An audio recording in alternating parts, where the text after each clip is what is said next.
தூக்கம். அதிகாலையில் தேடுறவன் என்னை கண்டடைவான். விசுவாசிகளை நல்லா கவனிக்கணும். காலையில் 4 மணிக்கு எழும்பி 5 மணிக்கு ட்ரெயினை பிடிச்சி 7 மணிக்கு போய் ஆஃபீஸில் இறங்குற அந்த குணம் நம்ம எல்லாருக்கும் இருக்குது.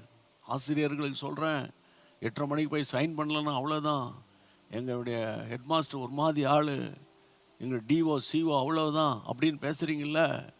அப்போ இன்றைக்கு நான் கர்த்தருடைய நாமத்தினால சொல்கிறேன், அதாவது தூக்கம் நிறைய பேர் லைஃப்பில் தரித்திரத்தை கொண்டு வருகிறது, நிறைய பேருடைய வறுமையை கொண்டு வருகிறது. அளவு கடந்த தூக்கம் வேணும். அதாவது மருத்துவ ரீதியாகவே குறைஞ்சபட்சம் 8 மணி நேரம் தூங்கணும். அது நல்லது. நான் அதை பற்றி நான் சொல்லவில்லை. ஆனால் தேவனுடைய பிள்ளைகளை, பெரிய பெரிய அரசியல் தலைவர்கள், பிரைம் மினிஸ்டர், செல்வர்கள்லாம் 3 மணி நேரம் 4 மணி நேரம் கூட அதிகமாக தூங்க மாட்டேங்கிறாங்க. அவ்வளோ பிஸியாக ஒர்க் பண்ணுறாங்க நாட்டுக்காக, நாட்டின் காரியங்களுக்காக. அப்போ தான் அவங்களால நிர்வகிக்க முடியும் பாருங்க.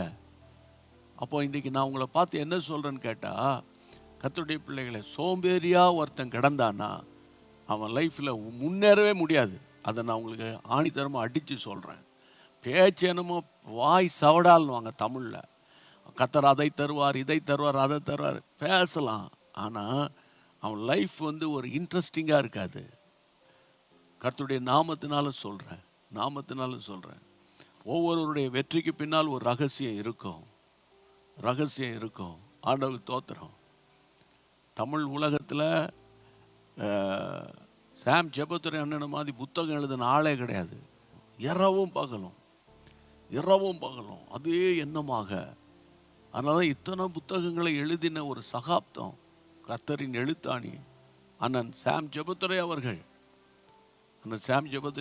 காரணம் பிரயாசம். கடைசி நாள் மருத்துவமனைக்கு போகும்போது கூட இந்த ஒரு 2 பேராகிராஃப் எழுதிட்டு வரேன் அப்படின்னு சொன்ன ஒரு தேவ மனிதர்.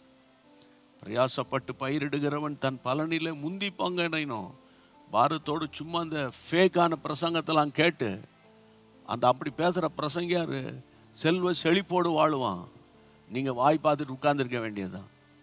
அதனால் பாரத்தோடு நான் உங்களுக்கு சொல்கிறேன், பிரயாசப்படுங்க.